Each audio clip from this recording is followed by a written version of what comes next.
வணக்கம் நண்பர்களே, நான் Manikandan. This is Mani travels with hope.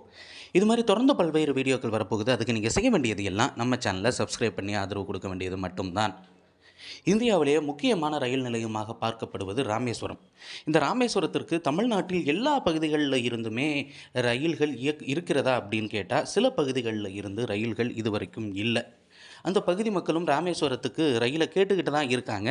அப்படி எந்த பகுதி இதனால் இன்னும் பயனடையாமல் இருக்குது அப்படின்னு பார்த்தோம் அப்படின்னா, தென்காசி ஜங்ஷன்.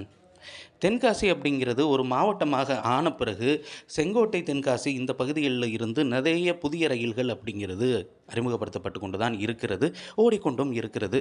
இதில் சில ரயில்கள் வாரம் 2 முறை 3 முறை கூட ஓடிக்கொண்டிருக்கிறது. ஆனால் தென்காசியில் இருந்து ராமேஸ்வரத்துக்கு டைரெக்டாக ட்ரெயின் இருக்கா அப்படின்னு கேட்டால் இது வரைக்குமே இல்லை.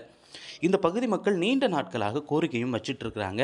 தென்காசியில் இருந்து ராமேஸ்வரத்திற்கு நேரடி ரயில் சேவை எப்போது துவங்கப்படும் அப்படின்னு எதிர்பார்த்து காத்தும் இருக்காங்க அப்படின்னு தான் சொல்லணும்.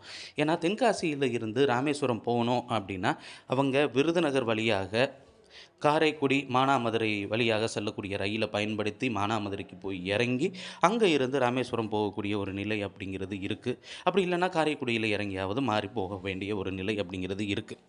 2 ரயில்களை பயன்படுத்தக்கூடிய ஒரு நிலை இருக்கிறதுனால நிச்சயமாக ராமேஸ்வரத்திற்கு ஒரு ரயிலானது வேண்டும் அப்படின்னு கோரிக்கையும் ரொம்ப நாளாக வச்சிட்ருக்கிறாங்க. பாம்பன் பணிகள் நடந்து கொண்டு இருக்கக்கூடிய சூழ்நிலையினால் பல்வேறு ரயில்கள் ராமநாதபுரம் மண்டபம் வரைக்குமே இயக்கப்பட்டு கொண்டிருக்கிறது. இந்த சூழ்நிலை இப்படி இருக்க, ராமேஸ்வரத்திற்கு தென்காசியில் இருந்து ரயில் விட்டால் ரொம்பவும் வசதியாக இருக்கும். காரணம் என்ன அப்படின்னா, இந்த ஐயப்பன் கோயில் சீசன்லாம் ஆரம்பிச்சிருச்சு அப்படின்னா தென்காசி வழியாக நிறைய பேர் பயன்படுத்தி கொண்டிருக்கிறார்கள். அவர்கள் எப்படி அப்படின்னா, சபரிமலைக்கு போகும்போது சுற்றுலா செல்வதை வழக்கமாக கொண்டிருக்கிறார்கள். அங்கே இருந்து ராமேஸ்வரம் இது மாதிரியான பல்வேறு பகுதிகளுக்கு செல்கிறார்கள். இந்த டயத்தில் வியாபாரிகள் கூட ராமேஸ்வரத்தில் வியாபாரத்திற்காக சீசன் முறையில் வியாபாரத்துக்காக செல்வதும் வழக்கம். அப்படி இருக்கக்கூடிய சூழ்நிலையில் சபரிமலைக்கு போயிட்டு குற்றாலத்தில் இருந்து ராமேஸ்வரத்துக்கு போய் நிறைவு செய்யக்கூடிய பல்வேறு பக்தர்களும் இருக்கிறாங்க. இந்த காரணத்தினால தென்காசியில் இருந்து ராமேஸ்வரத்திற்கு தினசரி ஒரு ரயில் இயக்கப்படுமானால் நிச்சயமாக அவர்களுக்கெல்லாம் பயனுள்ளதாக இருக்கும்.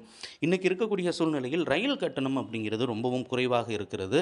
அப்படி இருக்கக்கூடிய சூழ்நிலையில் ரயிலை தான் பயன்படுத்துவாங்க. அது இல்லாததுனால பெரும்பாலான பயணிகள், பக்தர்கள் பஸ்ஸை பயன்படுத்தக்கூடிய, பேருந்துகளை பயன்படுத்தக்கூடிய ஒரு நிலை அப்படிங்கிறது இருக்குது. அதுவும் அதிகப்படியான கட்டணம் அப்படிங்கிறதும் இருக்குது. இதையெல்லாம் தவிர்க்கும் விதமாக ரயில்வே மனசு வச்சு ஒரு ட்ரெயினை தென்காசியில் இருந்து அல்லது செங்கோட்டையில் இருந்து புறப்பட்டு ராமேஸ்வரம் வரைக்கும் செல்லும் வகையில் அமைச்சா இன்னும் நல்லா இருக்கும் அப்படிங்கிறது தான் அந்த பகுதி மக்களினுடைய கோரிக்கையோடு சேர்த்து நம்முடைய கோரிக்கையாகவும் இருக்கிறது. தென்காசியிலிருந்து ராமேஸ்வரத்திற்கு ரயில் வருமா, வராதா அப்படிங்கிறத நம்ம பொறுத்திருந்து தான் பார்க்கணும். அடுத்த வீடியோவில் மீட் பண்ணுவோம். அது வரைக்கும் நன்றி.